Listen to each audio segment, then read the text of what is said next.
Welcome back, everyone. In the lecture on arithmetic progression, sum of series part 3. In the previous part, we have gone through arithmetic mean, and this is the third part, which is sum of the series. Now, in this part, I will keep it short and I will only explain you different formulae for finding the sum of the series. Okay, the sum of a series which is AP can be represented by a formula, obviously, and this formula will be denoted by Sn. S means sum of n terms. How many terms we are considering in the series? N terms we are considering. Okay, so we have A, N, D, Sn as their usual meanings, like first term, number of terms, common difference, sum of n terms. Then the formula is Sn. Sum of n terms is equal to n by 2, 2a plus n minus 1d. Okay, this formula has a derivation. I will be making another video for that because in 10th class you don't need the derivation, so I have skipped it. Okay, so now let's see, we can change the formula. इसको change करके हम लोग अलग दो तीन और फॉर्मूले बना सकते हैं. जैसे कि एक ये फॉर्मूला हमने यहाँ पे बनाया हुआ है, इसको कैसे चेंज किया देखिए हल्का सा. ये जो 2a है इसमें से a को अलग अलग करके लिख दिया है मैंने. ठीक है, तो अब हमारे पास आ रहा है Sn is equal to n by 2 a plus n minus 1d. इतनी चीज पे ध्यान दीजिए. a plus n minus 1d ये क्या होता है, ये आपको पहले लेक्चर में पता होगा अगर आपने देखा है तो, कि a plus n minus 1d होता है आपका nth टर्म. ये देखिए मैंने यहाँ पे अलग से करके आपको दिखाया है. ये इतना पोर्शन आप केवल देखिए, a plus n minus 1d जो कि होता है an. ठीक है, अगर an को हम लोग मान लें लास्ट टर्म अपनी सीरीज का. ठीक है, तो जैसे हमारी सीरीज है a1 है ना, इसको इस तरीके से ले सकते हैं हम लोग कि a1 a2 a3 dot dot dot an, ये हमारी सीरीज है. ठीक है, तो इसमें जो an है वो कौन सा टर्म है, वो लास्ट टर्म हो गया. तो इस लास्ट टर्म को हम लोग डिनोट कर सकते हैं l से.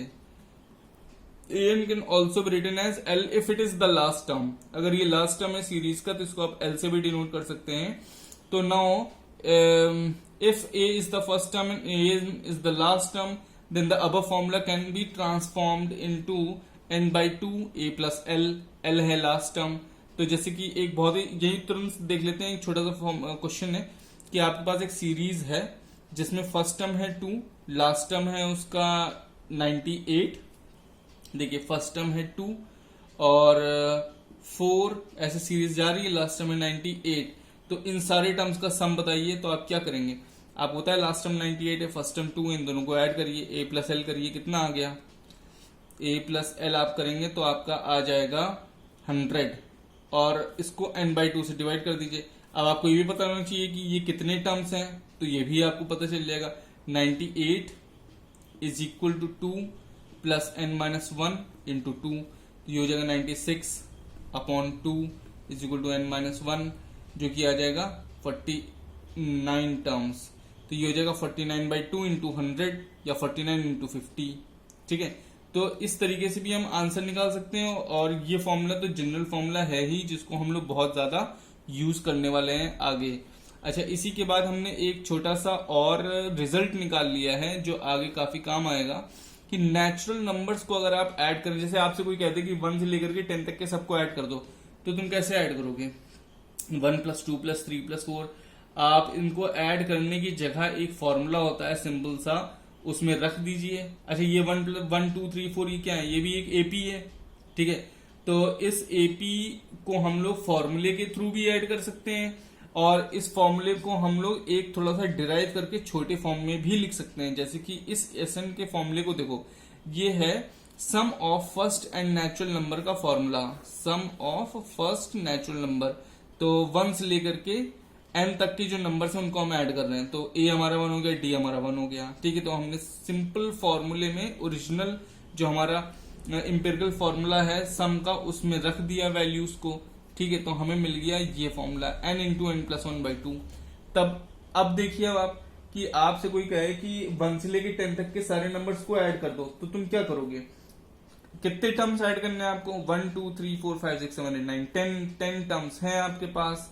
ठीक है, तो ये जो 10 नेचुरल नंबर्स हैं इनको ऐड करने के लिए आपको लिखना पड़ेगा 10, 10 plus 1/2, 10 into 11/2, 110 upon 2 that is 55। तो टोटल आ जाएगा 55।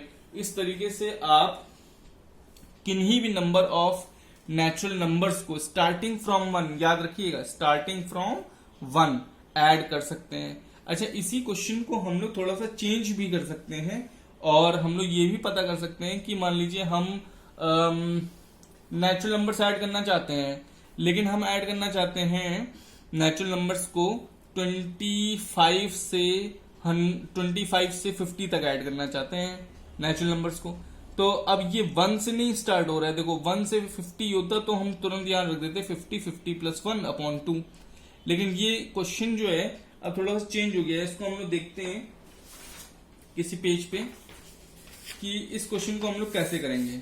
देखिए, हम लोगों के पास है कि 25 से लेकर के 50 तक के नंबर्स को ऐड कर दो, ठीक है।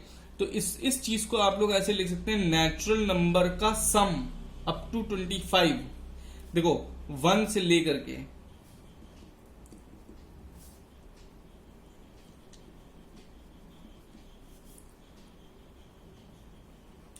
ये 1 से लेकर के 50 तक के सारे नंबर्स का सम है, ठीक है।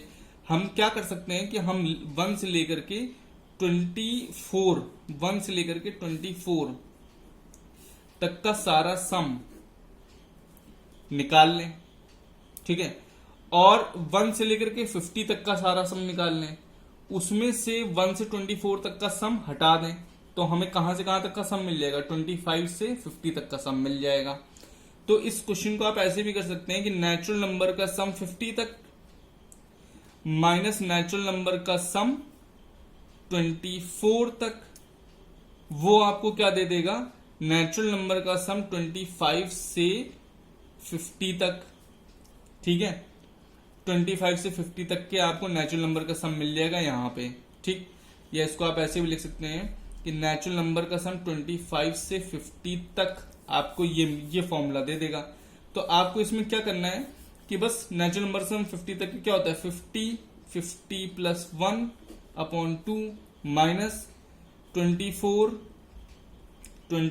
प्लस 1/2, ऐसे आप कर देंगे तो ये आपको मिल जाएगा 250 इंटू 51 माइनस 24 इंटू 25, जो कि आप कैंसिल आउट कर सकते हैं। यहां से 25 कॉमन ले लें अगर आप, तो यहां बचेगा 2 इंटू 51 माइनस 24 जो अपॉन 2, तो ये आपका 25 हो जाएगा और यहां आ जाएगा 102 माइनस 24, 12 में से 4 माइनस किए 8, 9 में से 2 7, 78 अपॉन 2, ये हो जाएगा आपका 78 अपॉन 2, जो कि आ जाएगा 25 इंटू 39, इसको मल्टीप्लाई कर देंगे आंसर आ जाएगा आपका। तो ये एक और ये एक आपको मैंने छोटा सा एग्जांपल दे दिया कि इस क्वेश्चन से हम लोग कितने और तरीके के क्वेश्चन, डिफिकल्ट क्वेश्चंस भी सॉल्व कर सकते हैं अगर ऐसी कोई सिचुएशन आ जाए तो ये 3 जो मैंने बॉक्सेस बनाए हैं इनको आप लर्न कर लीजिएगा और आपको इसके डेरिवेशन की जरूरत नहीं है, लेकिन फिर भी मैं एक लेक्चर बना दूंगा उसके ऊपर। इस फॉर्मूले को आपको याद करना जरूरी है, इसको याद करना जरूरी है और इसको याद करना जरूरी है। इस लेक्चर में इतना ही। नेक्स्ट हम लोग प्रॉब्लम सॉल्विंग करेंगे अरिथमेटिक प्रोग्रेशन पे।